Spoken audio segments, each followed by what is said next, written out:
Have you ever felt stuck in a toxic relationship that is breaking your heart but feels impossible to walk away from? These relationships aren't random. They follow a predictable cycle that leaves you feeling emotionally drained, starving for deeper connection, and constantly swinging between hope and heartbreak.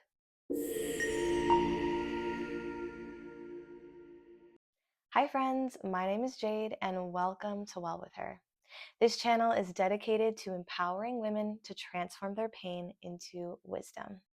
I am so excited to share this video with you. It is the first video of a new series entitled The Toxic Romance Cycle.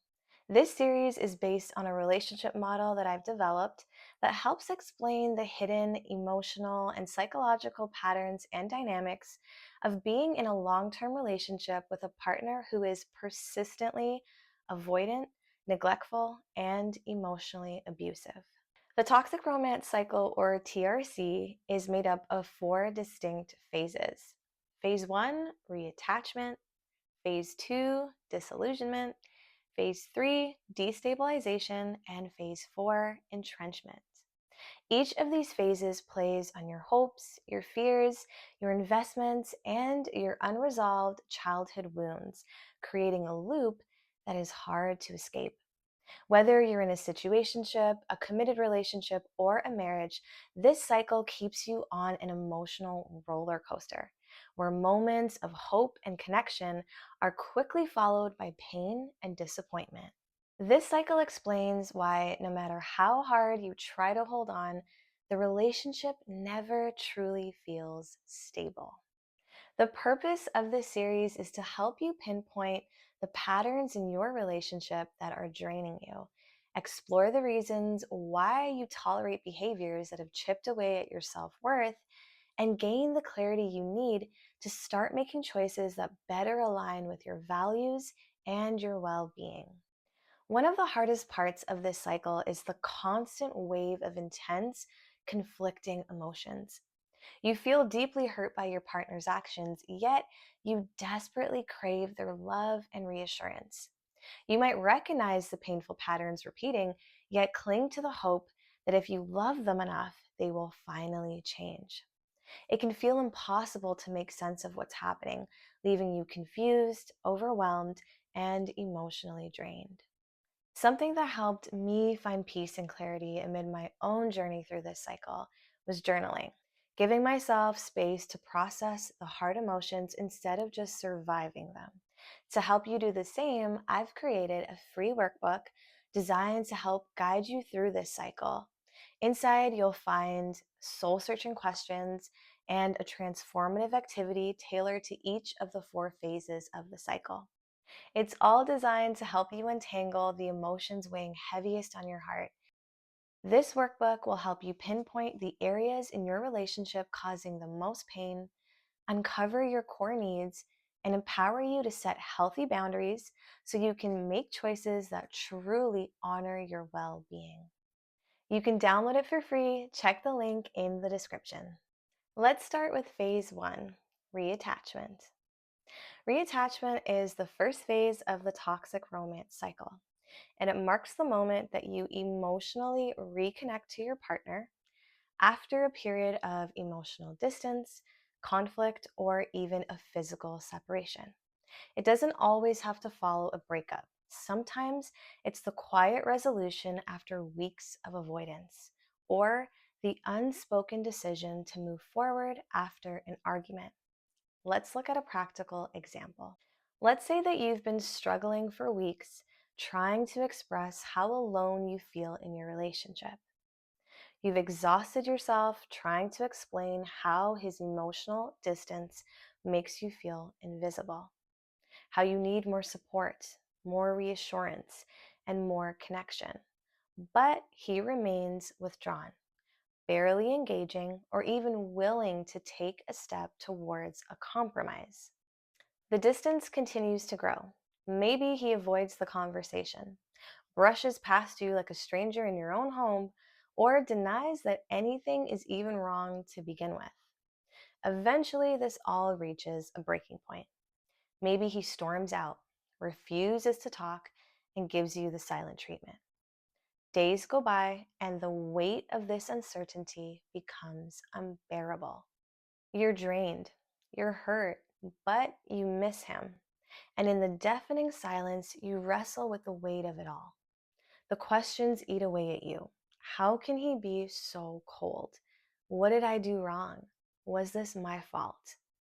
And when he's ready, he answers it, not with solutions, but with his presence. You may hesitate at first, resisting his attempts to break the tension, but at some point, your need to reattach overpowers your need to be understood. The heaviness that you've been carrying for weeks starts to dissolve as he pursues closeness with you once again. After all, this is what you've been longing for: his notice, his affection, the quiet relief of feeling like you're his again. This is reattachment, the emotional and physical relief that washes over you when the distance finally closes. The fight is behind you, the tension is lifted, and you're wrapped in the warmth of his presence once again. It's the honeymoon stage, where hope is renewed, trust feels restored, and for now, it feels safe to continue investing in the future you've always envisioned together. During this phase, the rose-colored glasses go back on. His past mistakes, the pain he continues to cause you, and the instability of the relationship all take a backseat to the version of him you want to believe in.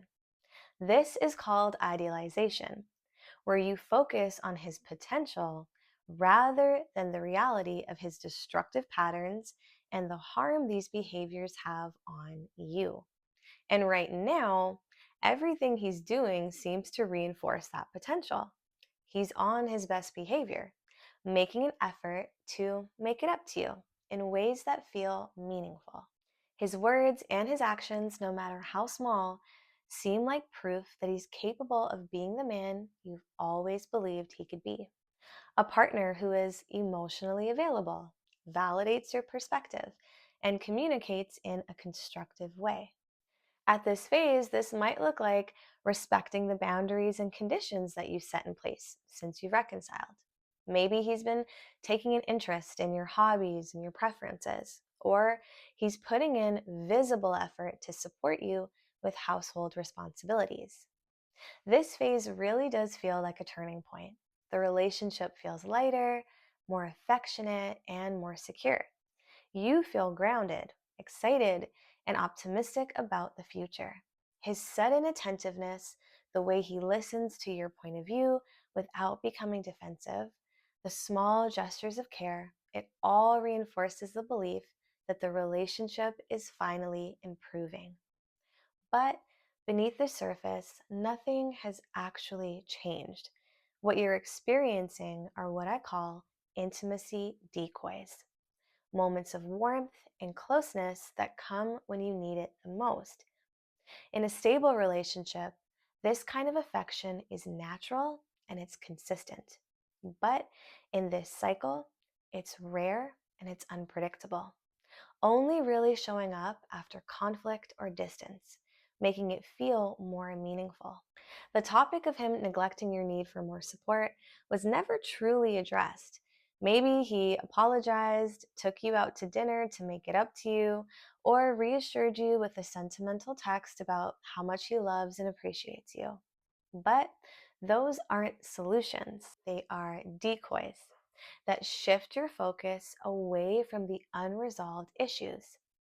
Instead of working through the deeper problems, you're swept up in the relief of just being close again. And this is what makes reattachment so powerful. These decoys provide the validation, connection, and affection that you've been starved of. They soothe the pain of past neglect and betrayal, creating the illusion of progress without ever addressing the core problems. Instead of real lasting change, you're left clinging to fleeting moments of connection, holding on to the hope that this version of him is who he really is. Rather than addressing the underlying issues in the relationship, these gestures shift your focus to surface level promises of change, making it harder to see that the same destructive dynamics remain intact. These gestures become the proof that you hold on to, the reassurance that he's serious about the relationship, even when his harmful patterns have never been truly confronted. As you rest in the warmth of his presence, the tension and emotional distress that you've been carrying for weeks melts away. This closeness feels like proof that you're safe again, proof that you've been right to stay all along. His arms around you, the tenderness in his voice, the effort that he's putting in, it all reassures you that the worst is behind you. The truth is, this sense of safety isn't really built on true stability. It's actually just the contrast between emotional starvation and sudden validation. The relief you feel right now is only so powerful because of the pain that came before it. And because these moments of peace are so unpredictable, they feel even more precious. True and lasting change can only occur when harmful patterns are genuinely acknowledged, deeply examined, and actively worked on over time. Without genuine introspection, accountability, and consistent behavioral shifts, these gestures of affection and care remain performative rather than transformative. They provide temporary relief, but the underlying issues, whether neglect, betrayal, or emotional distance, remain unsolved, ensuring that this cycle continues. Next is phase 2, disillusionment. This is the phase where reality begins to set in. The honeymoon of phase 1 is coming to an end, and old patterns and dynamics quietly begin to resurface. At this stage, you're caught in a cycle of disappointments and emotional letdowns.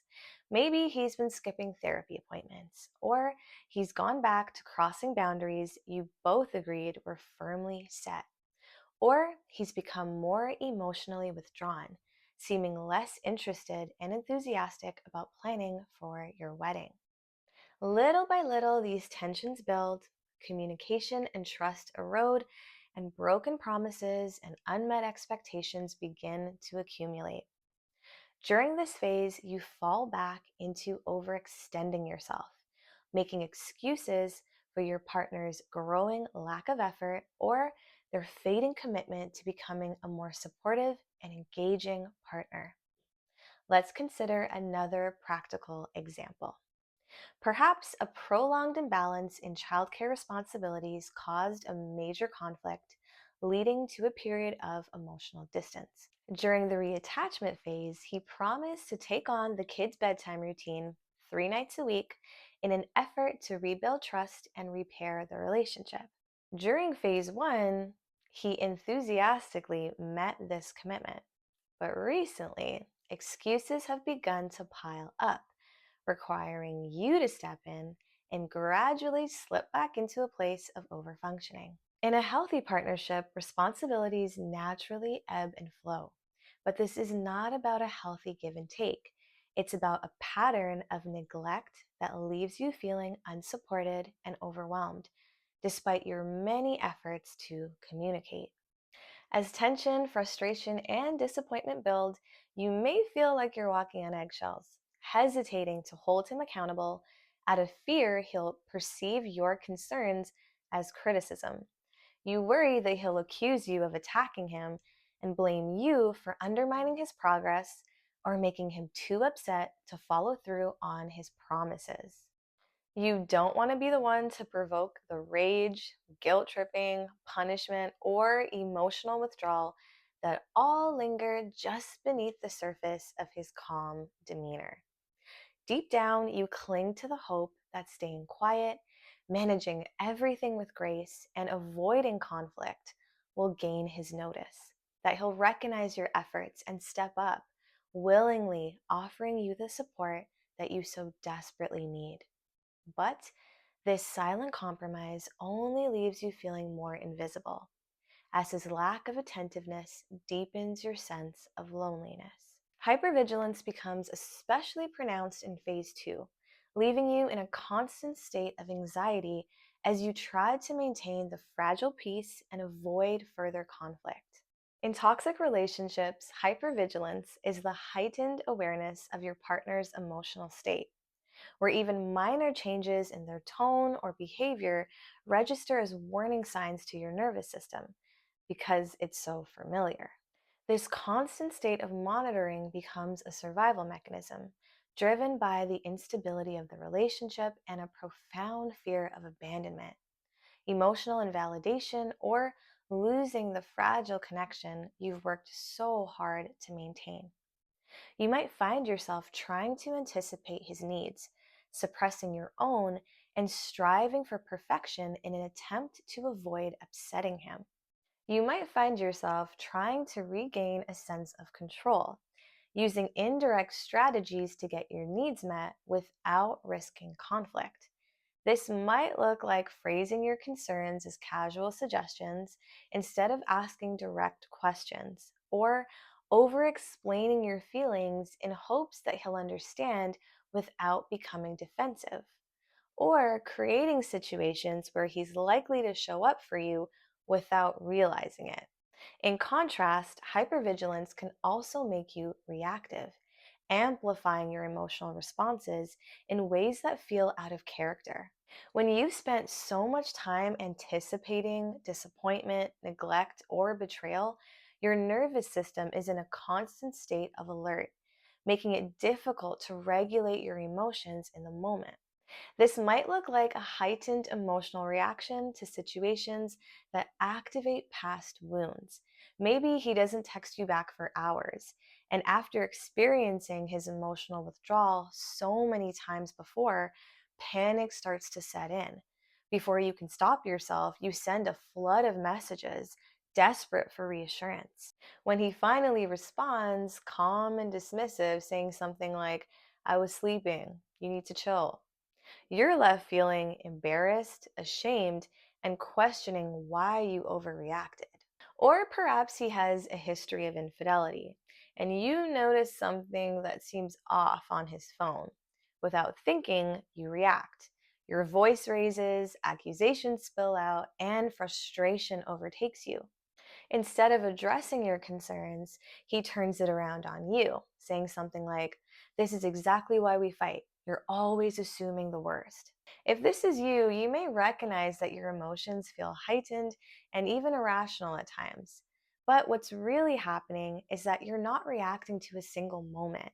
You're reacting to a pattern of behavior, a pattern of being unheard, unconsidered, and emotionally abandoned over and over again. At its core, hypervigilance reinforces the harmful belief that love must be earned through endless self sacrifice. It keeps you locked in a cycle of giving more than you can sustain, hoping your efforts will finally lead to the stability and the connection that you deserve. Disillusionment is exhausting. Trying to keep the peace, hold the relationship together, and ignore the growing distance takes an incredible toll. You might notice changes in your appetite, an increase in stress related symptoms, or a worsening of a chronic condition. Your body carries the weight of what your mind is trying to suppress. Over time, this emotional exhaustion seeps into every corner of your life. You might find yourself returning to old coping mechanisms, ones that bring about temporary relief, but ultimately leave you feeling worse. Maybe you're lashing out at your kids after bottling up your frustration for too long. Maybe you reach for one too many glasses of wine to take the edge off, or numb yourself with impulse shopping, overeating, or pushing your body past its limits just to gain a sense of control. No matter how hard you try to deny it, deep down you feel it. The fairy tale of phase one is slipping away, and another part of you is slipping away with it. Thank you for joining me as we explore the first two phases of the toxic romance cycle: reattachment and disillusionment. Part two of this series is where we're going to dive into phase three, destabilization, and phase four, entrenchment. These phases expose the full weight of this cycle, including how unresolved conflicts and moments of raw vulnerability keep us trapped. If this video resonated with your experience, I would encourage you to download my free workbook. It's a powerful tool to help you uncover your needs, navigate your emotions, and find clarity in your relationship. The link is in the description below. While you're there, you'll also find a link to join my Facebook support group, a safe and encouraging space to connect with women who understand what you're going through. Don't forget to like, subscribe, and turn on your notifications so you don't miss part 2 of this series. Thanks again for watching, and I'll see you in the next one. Take care, and God bless.